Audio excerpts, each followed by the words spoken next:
पुनश्च पृथ्वी महासम्मिलनी प्रथम दिन में भाग नहीं अनेक अतिथि जो माने जातीय अंतर्जातीय स्तर में परिवेश उपरे काम करुछन्ति। प्रथम दिन में आयोजित विभिन्न आलोचना चक्र में आईएमडी महानिर्देशक मृत्युंजय महापात्र, कृषि सचिव तथा श्रीमंदिर मुख्य प्रशासक श्रीजुक्त अरविंद पाढ़ी, वासनर कार्यकारी सचिव श्रीजुक्त ए रवीन्द्र, लाइवलीहुड अल्टरनेटिव प्रतिष्ठाता श्रीजुक्त संबित त्रिपाठी, लिसिप्रिया कंजुगम, प्रसिद्धि सिंह प्रमुख सामिल हुई परिवेश संबंधी विभिन्न प्रसंग उपरे आलोचना करथिले। अगर आप हमारे इस वक्त प्रेजेंट में देखोगे, आपको खुद पता है क्लाइमेट चेंज कैसे इम्पैक्ट कर रहा है। आप न्यूज़ में देखते होगे। अगर दिल्ली आओगे तो आपको खुद पता चल जाएगा समर्स में कितना इंटेंस है heat wave crisis. I am living in Delhi right now, so I know अभी हमारा बिहेवियर की वजह से हो रहा है, ह्यूमन एक्शंस की वजह से हो रहा है। हमारे रिच नेशंस ने इसे किया है, इसलिए हम क्लाइमेट चेंज फेस कर रहे हैं, high air pollution level, and उसकी वजह से हीट स्ट्रोक्स हो रहे हैं, बहुत सारे हेल्थ इश्यूज हो रहे हैं एयर पोल्यूशन से, एंड बहुत लोग मर रहे हैं। They are suffering from this, it's impacting us front lines में। एंड यू सी, हम अभी प्रेजेंट जनरेशन फेस कर रहे हैं, मेरे जैसे बच्चे लोग फेस कर रहे हैं, they are dying, they are suffering from this. तो सोचो फ्यूचर जनरेशन्स का क्या होगा। I am telling you this, मैं बोल रही हूँ, वार्निंग है ये, not by me a plain girl child, but by the experts and scientist कि ये होने वाला था आज अभी समय में। उन्होंने पास में बोला, वार्निंग्स दिया, बट लीडर्स नहीं सुन रहे थे, लोग नहीं सुन रहे थे। They didn't change their behaviour, they continue the bad works they did for the environment, इसलिए ये सब हो रहा है। एंड अगर हम ये वर्क, जो भी गंदा वर्क कर रहे हैं हमारे प्लानट और जो भी हार्म दे रहे हैं, अभी बिहेवियर अगर चेंज नहीं हुआ तो मोर वर्स कॉन्सिक्वेंसेस फेस करेंगे, एंड वो होगा। तो हमें क्लाइमेट एक्शन लेना चाहिए as soon as possible before it's too late.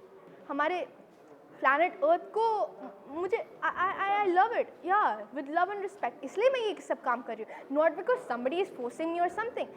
Climate change जो भी मैं यूएन में कर रही हूँ, मैं अपना लाइफ रिस्क कर रही हूँ, क्या कोई और कर रहा है? नहीं, मैं कर रही हूँ। हाँ, I am doing it for the sake of our future, for future generations, क्योंकि they will be facing these more worse consequences, ये सब तो मैं खुद कर रही हूँ। It's not somebody forcing me और समथिंग, या बिकॉज ऑफ देयर बैकग्राउंड और समथिंग।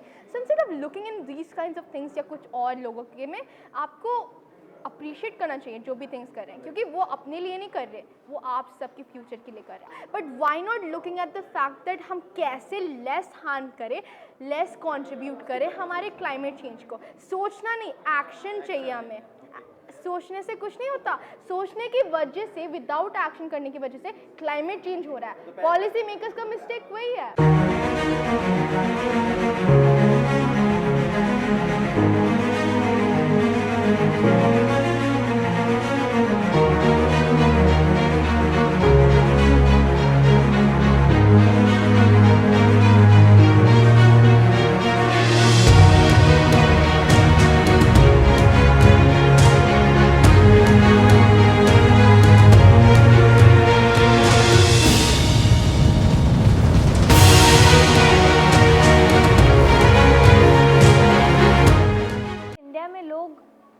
तीन चीज़ों के लिए आते हैं। ऑफ कोर्स ये देखने के लिए दुनिया भर में जाते हैं अलग अलग प्रॉब्लम्स को, लेकिन इंडिया में इसलिए भी आते हैं क्योंकि यहाँ पे बहुत सारे इनिशिएटिव्स आ रहे हैं।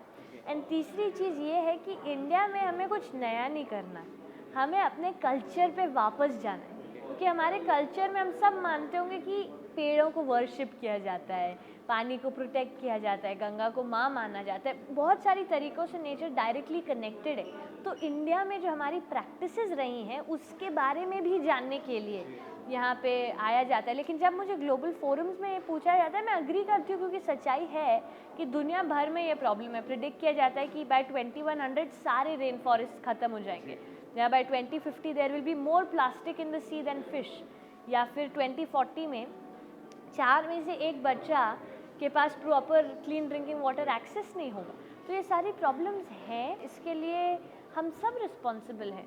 सच्चाई ये है कि हमारा एक एक एक्शन, हमें लगेगा कि अगर मैंने फॉर इंस्टेंस अरेबियन सी या बे ऑफ बंगाल में या अपनी कोई बीच में एक प्लास्टिक का स्ट्रॉ छोड़ दिया तो उससे क्या फ़र्क पड़ जाएगा, बट हम गलत है।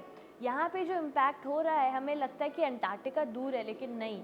अगर वहाँ पे ग्लेशियर मेल्ट हो रहा है और उससे पानी बढ़ रहा है, तो यहाँ पे हमारा भी सी लेवल राइज होगा। हम सबको अमेज़ॉन रेन फॉरेस्ट के बारे में पता है, बहुत सुंदर है वो, और हमें सहारा डेजर्ट के भी बारे में पता है, लेकिन ये दोनों भी कनेक्टेड हैं।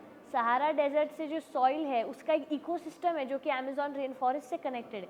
तो जो नेगेटिविटी है और जो पॉजिटिविटी है सब कुछ कनेक्टेड है at the end of the day.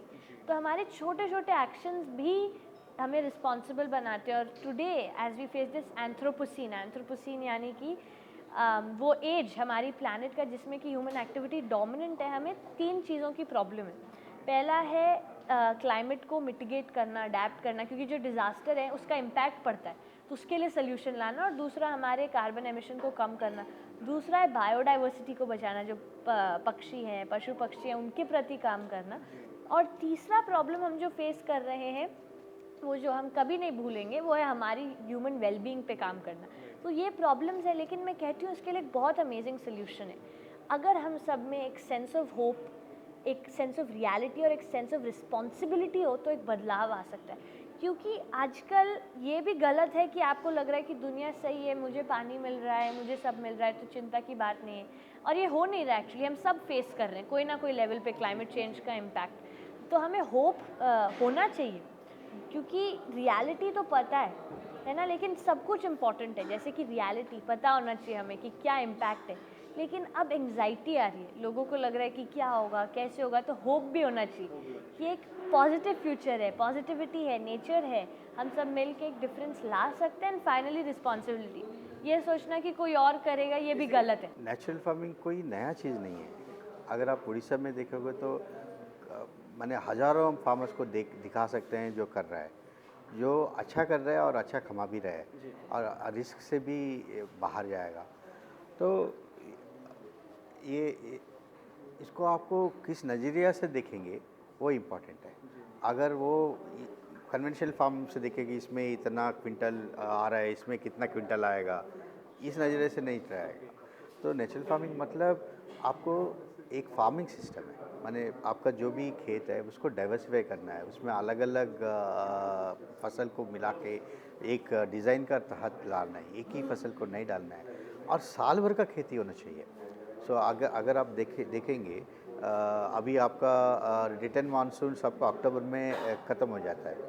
अक्टूबर से मई जून तक आप देखोगे तो 400 mm है, 1/3 30% ऑफ द रेनफॉल इस पे होता है। उस पर आप क्या ले रहे हो, कन्वेंशनल फार्म में खेत खाली छोड़ रहे हो।